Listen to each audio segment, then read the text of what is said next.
দালালি না রাজপথ, ক্ষমতা না জনতা।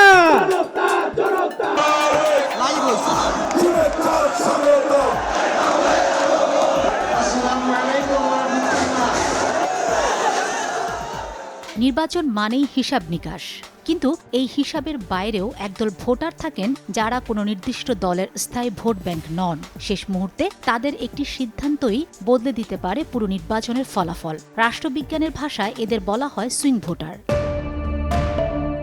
প্রশ্ন হতে পারে, এদের সুইং বলা হয় কেন? উত্তর সহজ হলো, তারা কাকে ভোট দিবেন সে নিয়ে সিদ্ধান্তহীনতায় ভোগেন এবং শেষ মুহূর্তে সিদ্ধান্ত নেন। এই ধরনের ভোটারদের সুইং ভোটার বলা হয়ে থাকে। এমন ভোটাররা সাধারণত এক এক নির্বাচনে এক এক দলকে ভোট দেন। তাদের অবস্থান স্থির নয় বলেই তারা সুইং ভোটার।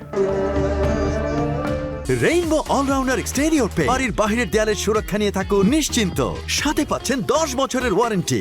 ঊনবিংশ এবং বিংশ শতাব্দীর শুরুতে যখন দলভিত্তিক রাজনীতি খুব শক্তিশালী ছিল, তখন মানুষ বংশ পরম্পরায় একই দলকে ভোট দিত। কিন্তু সময়ের সাথে সাথেই একদল সচেতন ভোটার তৈরি হয়, যারা প্রার্থীর গুণাগুণ বা ইস্যু দেখে ভোট দেওয়া শুরু করেন। পশ্চিমা বিশ্বে, বিশেষ করে যুক্তরাষ্ট্রের নির্বাচনে সুইং স্টেট বা দোদুল্যমান রাজ্যগুলোই ঠিক করে দেয় কে হবেন পরবর্তী প্রেসিডেন্ট। বাংলাদেশে কি সুইং ভোটার আছে? উত্তর হলো হ্যাঁ।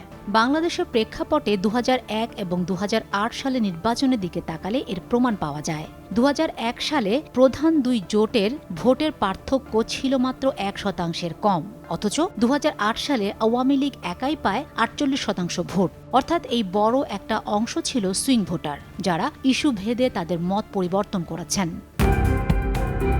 তবে আগামী 2026 সালের নির্বাচনে সুইং ভোটারের গুরুত্ব আগের সব রেকর্ড ছাড়িয়ে যেতে পারে। কেন? প্রথমত, গত 3টি প্রশ্নবিদ্ধ নির্বাচনে একটি বড় প্রজন্ম ভোট দেওয়ার সুযোগ পায়নি। আগামী নির্বাচনে তরুণ ভোটারের সংখ্যা হবে প্রায় 5,56 লাখ, যা মোট ভোটারের 43% বেশি। এই বিশাল তরুণ গোষ্ঠী হতে পারে আগামী নির্বাচনের গেম চেঞ্জার। দ্বিতীয়ত, 5 আগস্টের গণঅভ্যুত্থান পরবর্তী পরিস্থিতিতে রাজনৈতিক মেরুকরণ বদলে গেছে। অনেক বিশ্লেষক মনে করছেন, আওয়ামী লীগ নির্বাচনে না থাকলে তাদের বিশাল একটি ভোট ব্যাংক এখন সুইং ভোটার হিসেবে কাজ করবে। তারা শেষ পর্যন্ত কাকে বেছে নেবে তা এখনও অনিশ্চিত। সুইং ভোটাররা রাজনৈতিকভাবে অজ্ঞ নয়, বরং তারা শেষ মুহূর্ত পর্যন্ত অপেক্ষা করেন। তারা দেখেন কাকে ভোট দিলে দেশ নিরাপদ থাকবে, কার কাছে তার স্বার্থ সংরক্ষিত হবে। আসন্ন নির্বাচনে এই দোদুল্যমান ভোটারদের মন যারা জয় করতে পারবে, বিজয় তাদেরই সুনিশ্চিত। ফাতেমা শিলু, সময় সংবাদ।